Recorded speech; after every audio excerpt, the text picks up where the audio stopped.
2000 সালের জানুয়ারি মাস বলিউডে মুক্তি পেল কাহো না প্যার হ্যায়। সেখানে বছর 25-এর নবাগত যুবা ঋত্বিক রোশনকে দেখে বলিউডের প্রতিষ্ঠিত তারকাদের ভিত নড়ে গিয়েছিল। একই বছরে 3টি ছবি মুক্তি পেয়েছিল তাঁর, কাহো না প্যার হ্যায়, ফিজা এবং মিশন কাশ্মীর। 3টি সুপারহিট। বলিউডের গ্রিক গড বলা হতো তাকে। অনেকেরই জানা নেই, কেরিয়ারের শুরুতে এই গ্রিক গডকেই শুটিংয়ের জায়গা থেকে লাঠি নিয়ে দুবার তাড়া করেছিল পুলিশ। এমনকি তার নায়ক হওয়া নিয়েও কটাক্ষ করেছিলেন পুলিশ কর্মীরা। কাশ্মীরে তখন বিধু বিনোদ চোপড়ার মিশন কাশ্মীর ছবির শুটিং চলছিল। সেখানে উপস্থিত ছিলেন ঋত্বিকও।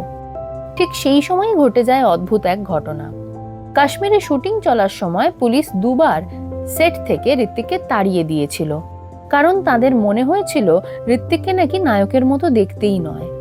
পরে বিধু এসে সেখান থেকে তাকে উদ্ধার করেছিলেন। ওই পুলিশ কর্মীরা নাকি কটাক্ষ করেছিলেন ঋত্বিককে নিয়ে। পুলিশের এক আধিকারিক অবজ্ঞার সুরে বিধুকে জিজ্ঞেস করেছিলেন, ইনি আপনাদের হিরো?